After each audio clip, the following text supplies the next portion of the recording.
Alright, this video is a little different. It's going to be a tribute video to the man who started it all, the founding father of microbiology, Louis Pasteur.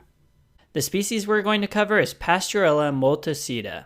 The title, Louis Pasteur's lab. So the scene takes place in Louis's lab. And here's Louis and his lab. But that's not why we've titled it Louis Pasteur's lab. We actually mean lab as in Labrador Retriever. This is because Pasteurella is found in the respiratory tract of small mammals, like cats and dogs. Multocida is more commonly found in cats, and Pasteurella canis is more often in dogs. But really, both pets can harbor Pasteurella multocida, and for this reason, the most common cause of transmission to humans is dog and cat bites. So let's add Pasteur's pet lab, Ella. Get it? Pasteur and Ella, Pasteurella. And Ella will have just bitten Louis's arm. Now that she's bitten his arm, it's already beginning to turn erythematous, and it looks like a soft tissue infection or cellulitis is setting in.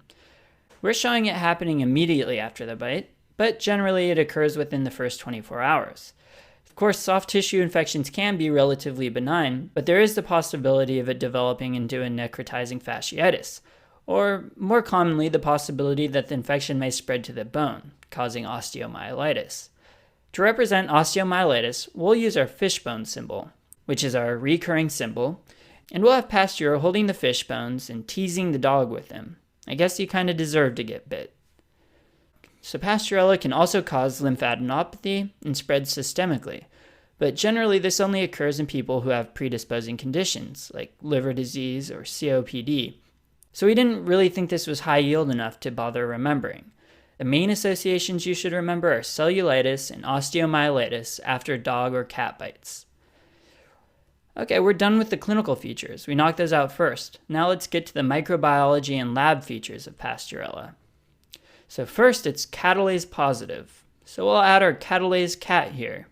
It's nice that it's catalase positive because this can also help reinforce that Pasteurella can be spread by cat bites as well. It's also oxidase positive. So we'll add our oxidase-positive blue ring to Louis's hand. Pasteur's most famous lab instrument was the swan neck flask, and we have it drawn here. We only included it because we thought it looked really cool and it's a nice little historical fact. But we're also going to encase it in this glass capsule, and that's because one of Pasteurella's important virulence factors is its capsule. And now our capsule symbol definitely looks like some old piece of lab equipment. Pasteurella grows well on 5% sheep's blood agar. So we'll deck out Louis's lab with bottles of sheep's blood. And this seems like such a simple agar, I wouldn't be surprised if Louis actually used it way back then.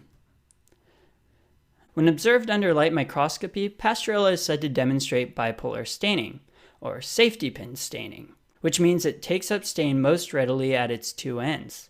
This is just like Yersinia. Remember the safety pin on the infant's diaper in the pet shop? Well, we'll add the safety pin here too, and this time we'll use it to keep Pasteur's white coat closed.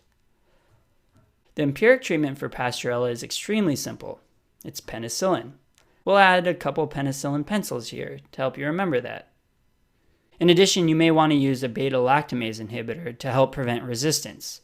So maybe a good combo would be amoxicillin and clavulanic acid. And that's it. There's a quick one. I really like this drawing. It's so simple and literal. It gets the job done. And I hope it would make good old Louis happy.